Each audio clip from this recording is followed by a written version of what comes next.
Merci de nous retrouver dans ce site du Musée national du Cameroun où se déroule la rentrée culturelle et artistique nationale qui se déroule du 10 septembre au 1er octobre 2019.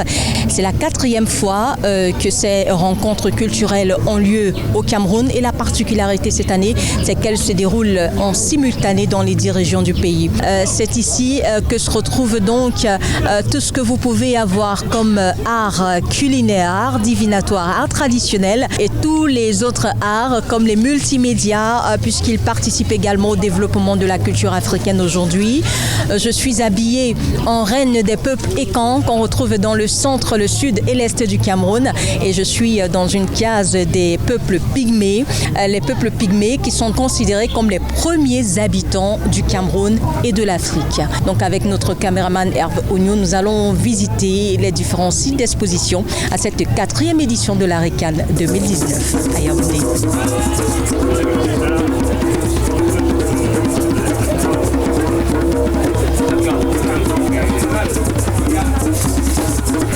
C'est un des sites d'exposition ici à la 4e édition de la rentrée culturelle et artistique du Cameroun qui se déroule au Musée national. Et je suis à côté d'une notabilité qui se fait appeler Man Fangekan. En tout cas, il va se présenter lui-même et nous parler un peu de ce que ce site veut transmettre comme message.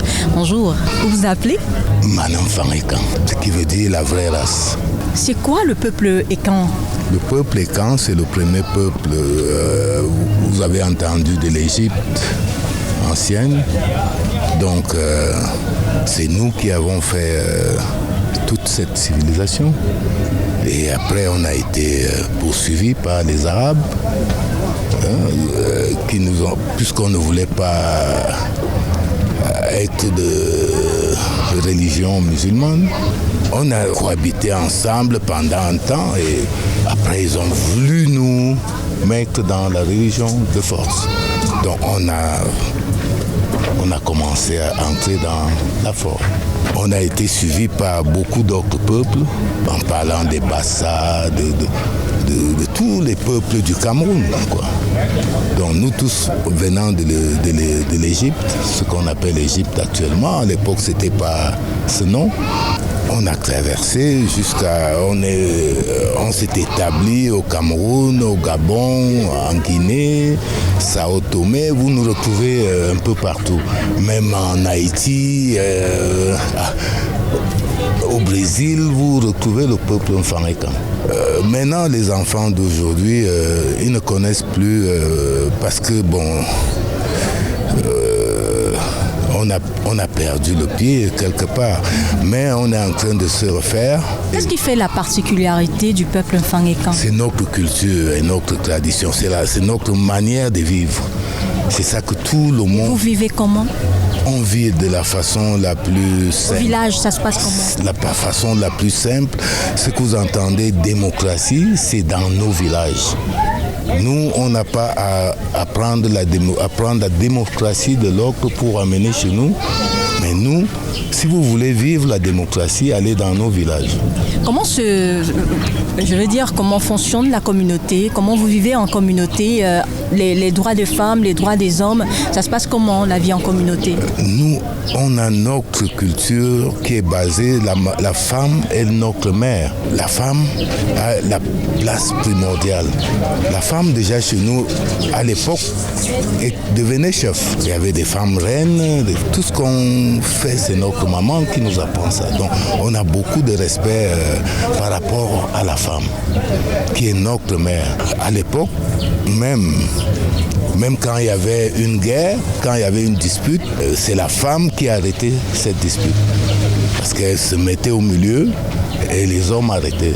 C'était une société matriarcale ou patriarcale ? Matriarcale.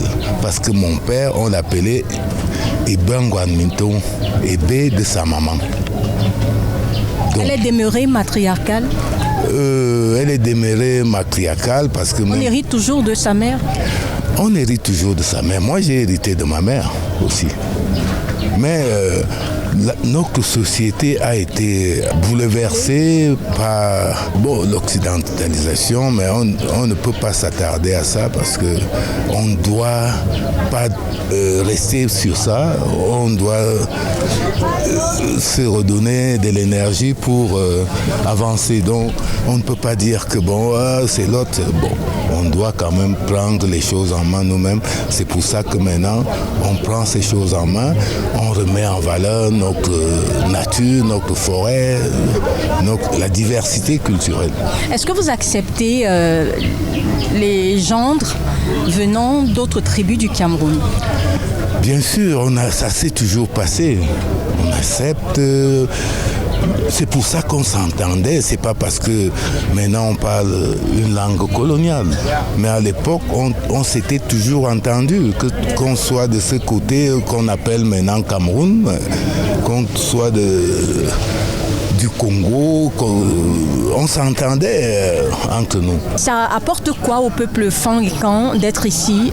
Pour le Fangekan, le vrai Fangekan, c'est pour se ressourcer, pour se remettre ses racines. Parce qu'on a été tellement déracinés que maintenant, il faut revenir en arrière pour se ressourcer. Donc c'est pour ça que c'est vraiment magnifique. Vous pouvez nous présenter votre site? Nous voyons à peu près 4 cases. Elles sont constituées de quoi? Nos sites des rois, des reines, des calebasses, des trônes. Nos sites sont faits, ce que vous pouvez constater, c'est le reflet de notre culture. On se reconnaît dans tout ce qu'il y a ici puisque c'est dans la nature. Ça fait partie de nous, puisque nous-mêmes on est nature. Vous pouvez d'abord voir comment je suis moi-même. Donc, vous êtes habillé comme quoi, un notable, un roi? Un roi, je suis un roi. Et vous êtes aussi belle, bien habillée en reine. Merci. Donc, c'est ça quoi. D'accord.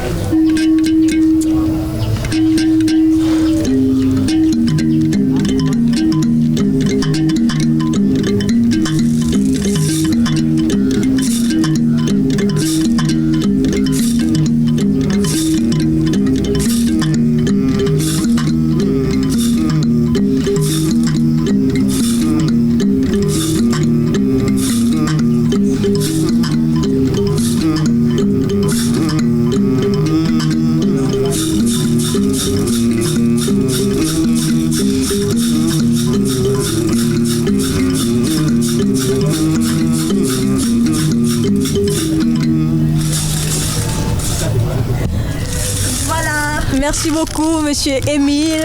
Merci beaucoup pour ce joli chant que l'on retrouve dans la culture bamileke. Je suis ici dans une case spéciale qu'on appelle la cam dans la tradition bamileke. C'est ici qu'on intronise les chefs traditionnels. Alors Émile va nous en dire plus. Émile, bonjour. Bonjour. Qu'est-ce que vous faites à la Récane? En fait, je suis venu présenter ici les accessoires traditionnels. C'est-à-dire que le patrimoine traditionnel de l'Ouest Cameroun. On y va? Oui, par exemple, on a des accessoires traditionnels qui représentent les différentes sociétés secrètes. On a des instruments de musique patrimoniale, on a des sacs faits avec des fibres de raffia, il y a tellement de choses. Qu'est-ce qu'il faut dans une case, la cam, une case d'intronisation de chef bamileke? Qu'est-ce qu'on retrouve? Qu'est-ce qui fait de ça un lakam? Tout ce qu'on retrouve dans le lakam, c'est les énergies qui rassemblent tout le village. C'est-à-dire qu'on a dans le lakam, il y a la musique, il y a la thérapie, il y a le thérapeute, il y a tout en fait. Quand on intronise un chef, qu'est-ce qui se passe? Je vois là des troncs de bananier, ça sert à quoi? Quand on l'intronise, ici, ça c'est le lit du chef. Vous voyez le tronc de bananier là, ça c'est le lit du chef. Il fait 9 semaines ici. C'est là où on lui donne tous les secrets, on lui donne tous les pouvoirs, toutes les énergies pour pouvoir gérer tous les problèmes du village et tout. On lui donne toutes les énergies ici. Donc il transcende ici, sur le lit ici que vous avez vu là, le tronc de bananier. Quand il fait 9 semaines ici, on lui donne tout le pouvoir. Maintenant on le sort, on l'installe dans le grand public, on invite dans tout le village, on sort dans toute la culture du village. Est-ce qu'il ne fait que dormir? Non, il ne dort pas. Oulakam, il ne dort pas, ce n'est pas pour dormir. Il est à l'école de la sagesse et de l'intelligence. Donc en 9 jours, il dort combien d'heures par jour? Non, on ne peut pas compter le nombre d'heures. C'est-à-dire qu'il est presque toujours éveillé. Presque toujours réveillé. Oui, presque toujours réveillé. Et qui sont ceux qui sont dans la case avec lui? Qui sont ceux qui l'intronisent? En fait, c'est les initiés, c'est les initiés du village. C'est ceux qui représentent toutes les différentes sociétés. Comment on les appelle? Les Kamvu. Kamvu. Voilà. Ça veut dire? Kamvu, ça veut dire les 9 notables.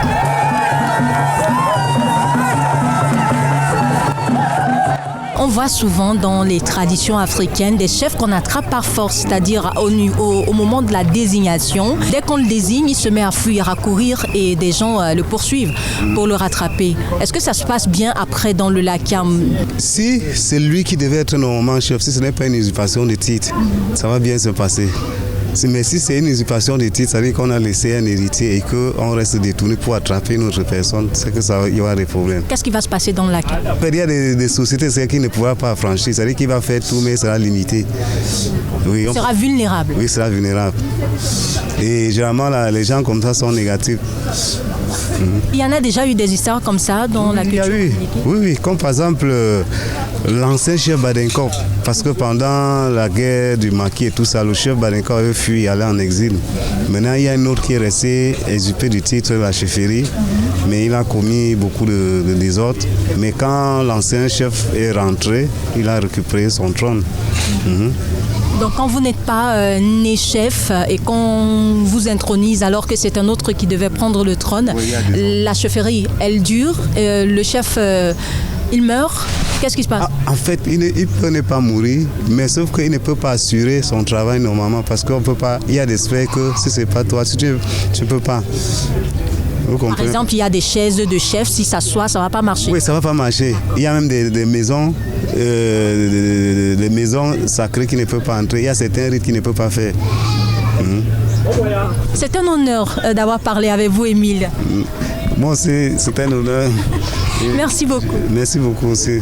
Ça fait du bien de connaître ce grand peuple bamiléké, un peuple traditionnel qui continue dans la tradition de ses ancêtres, avec le culte des crânes et tout ça. Il y a un petit... Le culte des crânes, comme on dit là, ce n'est pas trop, c'est pas ça, parce que les gens ne connaissent pas l'histoire de ce qu'ils appellent culte des crânes.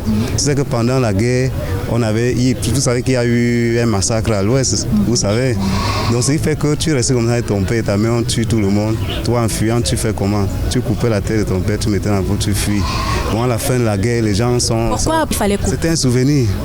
C'était un souvenir parce qu'en partant là, tu ne savais plus ce que tu pars avec, puisque tu avais perdu tout. Donc à la fin de la guerre, ceux qui sont rentrés avec les têtes là, ils ont construit des cases pour la généalogie de la famille. C'est-à-dire que sans ce crâne-là, on n'aurait plus jamais retrouvé c'est que la généalogie de la famille était déjà perdue. Mais pourquoi ça continue aujourd'hui alors qu'il y a déjà beaucoup de repères? Tu sais que chaque chose qu'on fait et que ça devient une habitude, ça devient un rituel, c'est entré, c'est devenu... Qu'est-ce que ça apporte dans la vie d'un homme, un fils, une fille bamiléké? Qu'est-ce que le crâne apporte dans sa vie? Le crâne lui rappelle ses ancêtres, là où il vient. Vous comprenez un peu, ça lui rappelle ses ancêtres. Et même quand il a un problème, il peut s'adresser à eux. Il y a des rituels, il y a des gens qui sont chargés de faire des rituels sur ce crâne. C'est comme gagner pour gagner son anniversaire. Quand tu organises l'anniversaire, n'importe comment, il y a les fourmis qui mangent, il y a les oiseaux qui viennent, parce qu'il y a toujours donc. C'est une fête, c'est une petite cérémonie, donc tu peux penser un truc, tu fais une petite cérémonie à l'honneur de tes ancêtres. Et puis j'ai l'impression que les gens grammatisent, il n'y a pas de mysticisme là-dedans. C'est une culture qui a été bien structurée. C'est-à-dire malgré 3 siècles d'esclavage, 2 de colonisation, on est resté là, ça veut dire que c'était bien implanté. Bravo. Bravo, merci. Voilà, chers téléspectateurs, maintenant je suis dans le nord-ouest du pays. Je suis habillée comme une fille du village Babongo. Nous sommes dans un site des fils de ce village-là que l'on retrouve dans le nord-ouest, le village Babongo, une grande communauté de la région du nord-ouest du Cameroun. Et je suis avec un petit-fils de roi. Bonjour Roland. Bonjour madame. Qu'est-ce que vous faites à la Récane?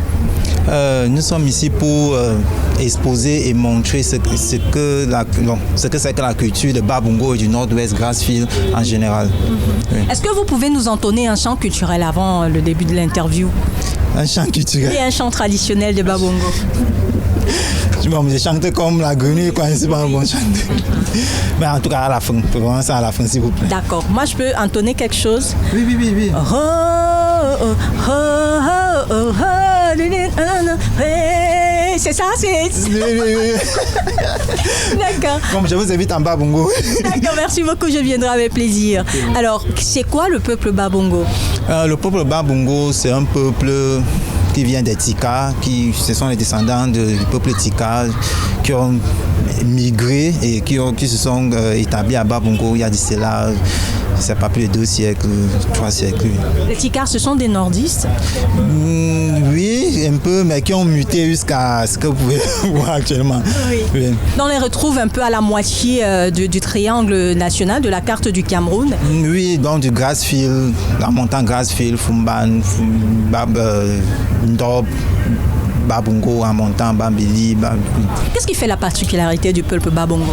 La sculpture et on fait aussi dans l'extraction du fer parce que mon grand-père Fonzo Fouan était un grand sculpteur et ses ancêtres étaient les extracteurs de fer. On utilisait ça pour des guerres et pour fabriquer les instruments de guerre. Donc le peuple Babongo, c'était un peuple guerrier? C'est un peuple guerrier, oui. Nous sommes un descendant des peuples guerriers. Et cette extraction de fer a été, exportée à Fumban.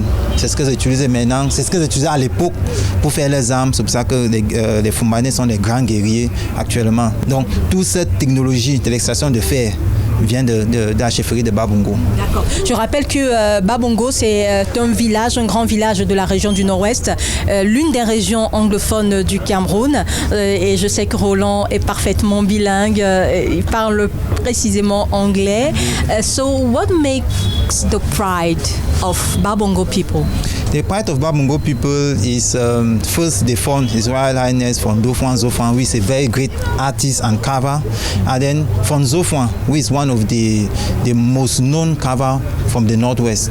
He has won so many prizes, international prizes and national prizes, and there are some of his work, Fonzo Fouan's work, right up at the presidency, and there are some at the National Museum that people can go and visit and see his craft. Le roi actuel a plus de 3000 œuvres antiques recensées par UNESCO qui sont actuellement dans le il y a donc une partie dans le musée et une partie dans la chefferie qui n'est pas vraiment ouverte au public, mais ça a été recensé par UNESCO et étiqueté.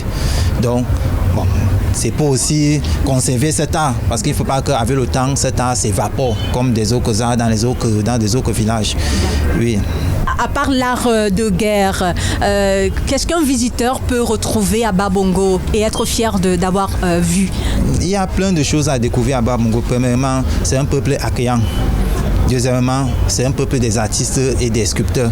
Troisièmement, il y a un environnement très paradisiaque et très accueillant que les visiteurs peuvent découvrir.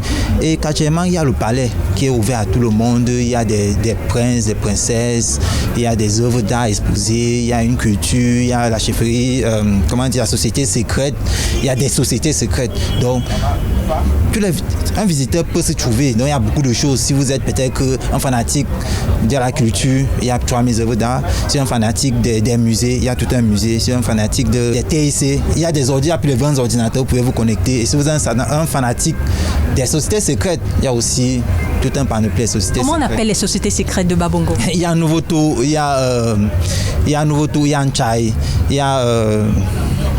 En tout cas, il y a beaucoup. Il y a plus de 7 maisons différentes de la société secrète. D'accord. Vous nous avez promis une chanson, une danse à la fin de cette interview. Alors, est-ce que vous avez un dernier mot à nous dire par rapport au thème de la RECAN 2019 qui porte sur l'unité nationale pour un Cameroun émergent? On sait que le Nord-Ouest est en guerre depuis 3 ans, tout comme le Sud-Ouest, les 2 régions anglophones du Cameroun. L'art n'a pas de frontières et l'art ne fait pas la politique. Parce que quand vous faites une œuvre d'art, quand quelqu'un l'apprécie, la personne n'apprécie pas la personne qui le fait. Donc la personne, s'en fout d'où vous venez. La personne apprécie cette œuvre d'art. Donc là, on n'a rien à voir avec avec la politique. Donc juste pour préciser. Mais c'est comme un ouvre de soulagement parce que le nombre de visiteurs qui pouvaient venir, des Blancs, des Américains, des ambassadeurs, parce que dernièrement j'ai travaillé sur un projet où l'ambassadeur de France est venu dans mon village visiter l'ambassadeur de Turquie. Il y a beaucoup de diplomates. Mais avec ce dialogue, s'il y a la paix, ça veut dire quoi? Babongo peut retrouver sa popularité, les gens peuvent visiter, les gens peuvent venir encore au musée et continuer à toucher au bout du doigt la culture de notre village. Mais sans cette paix, ça serait peut-être quelque chose de vraiment très impossible.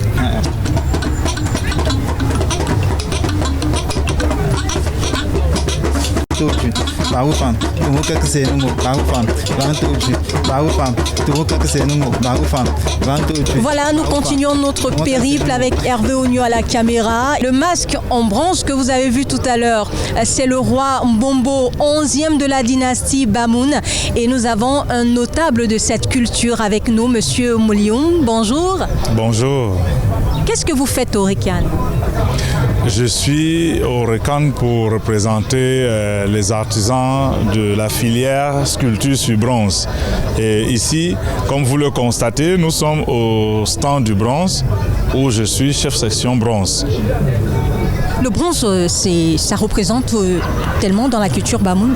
Oui, ça représente tellement dans la culture Bamoun parce que nous avons la particularité de réaliser des objets d'art en bronze.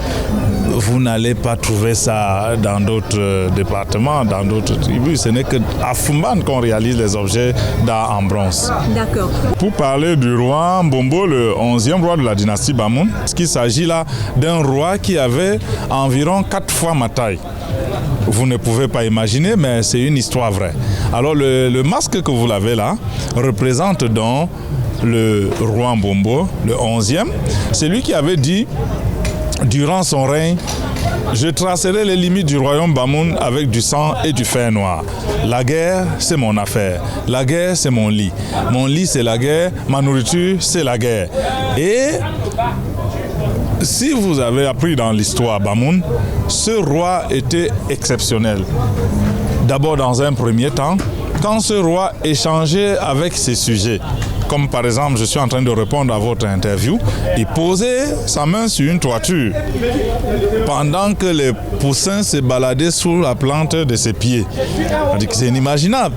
Mais par contre aussi, ce roi avait la particularité d'être un homme à la dimension surnaturelle et à la voix de velours et de bravoure. Ça veut dire que ce roi, quand il causait, il échangeait avec ses sujets, on pouvait l'entendre à une dizaine de kilomètres. Mais quand il se fâchait, ça retentissait comme le tonnerre. Et ça portait à plus de 40-50 kilomètres. Donc, c'est le roi donc, guerrier qui a réussi à étendre les limites du royaume Bamoun. Parce qu'un Charéen, qui est le fondateur de la dynastie Bamoun, avait réussi à assujettir 18 peuples. Par contre, le roi Mbombo, à son tour, dans les années 1757, parce qu'il a régné peut-être pendant 57-58 ans, 1757, 1817, quelque chose comme ça, durant son règne, il n'a fait que mener une guerre, la guerre, pour étendre les limites du royaume Bamoun.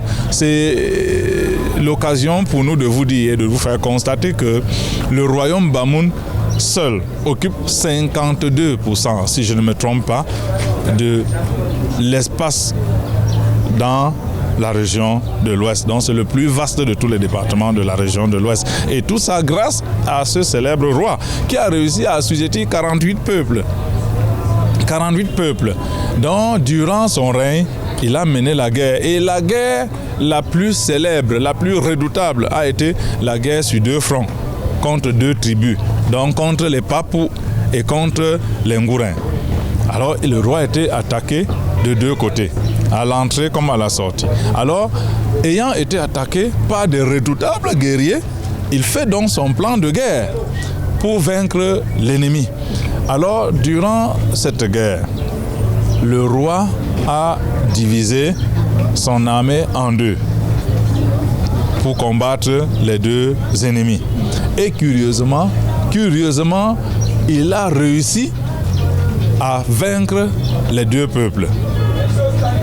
Et en réussissant à vaincre les deux peuples, ça n'a pas été facile. C'est là où vous allez comprendre pourquoi les Bamoun ont pour symbole le serpent à deux têtes. D'aucuns qualifient cela de la traîtrise. Non, le serpent à deux têtes que vous voyez, quand le roi était attaqué sur deux fronts, il a réussi à vaincre les deux peuples-là. Et il a réuni son état-major. Il a dit il est normal qu'on puisse matérialiser cela. Et c'est ça qu'il a matérialisé par le serpent à deux têtes qui mord de deux côtés et qui triomphe. Donc d'où le symbole de la puissance. Maintenant, ce roi, si vous me permettez, parce que sur ce masque vous voyez le crocodile, le lion, alors vous allez certainement vous poser la question pourquoi ce roi avait la particularité d'affronter tout être humain qui pouvait se métamorphoser en n'importe quel animal féroce pour l'attaquer, pour l'affronter. Tu te métamorphoses en lion, tu l'attends dans la forêt, il va te détruire. Tu te métamorphoses en crocodile, tu l'attends dans l'eau, il va t'affronter et il va te détruire. Donc c'est pour ça que vous voyez tous ces animaux-là. Maintenant, à côté des symboles Bamoun, comme le double gong que vous voyez, c'est le symbole de la patrie chez les Bamoun. C'est un instrument de rassemblement que le roi utilise pour rassembler son peuple. Il y a certes le grand tambour que le roi utilise, tout le peuple se réunit à la cour d'Apara. Et il y a, n'est-ce pas, ce double gong que le roi donne le signal à l'époque pour dire au peuple, c'est le moment de déclencher la guerre. Tout le monde maintenant dans un élan de bravoure et de tout sont prêts pour la guerre. Mais cet instrument est d'autant plus important parce que c'est avec ça qu'on soumet les notables. Et c'est pour ça que mieux le roi périt au front. Son corps y reste, mais que cet instrument regagne rapidement le palais. Et je prends l'exemple du roi Sangou qui avait péri dans la guerre contre les Sorts, mais cet instrument a vite regagné le palais. Et à côté de ça, donc, vous avez l'araignée, dont ce symbole est le symbole de la patrie pour le double gong. Maintenant, vous avez l'araignée qui est le symbole de la sagesse et de la persévérance, parce que le roi a dit, regardez comment l'araignée se comporte.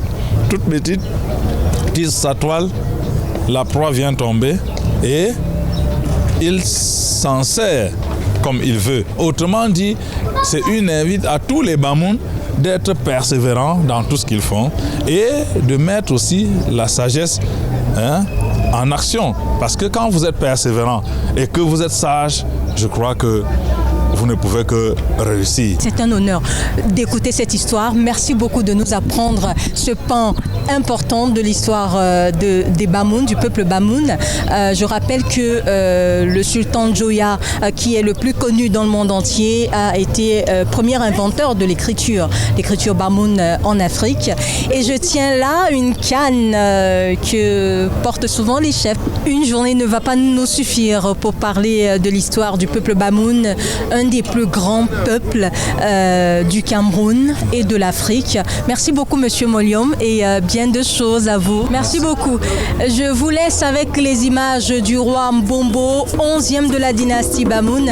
Vous allez découvrir tous les symboles qui magnifient la culture Bamoun.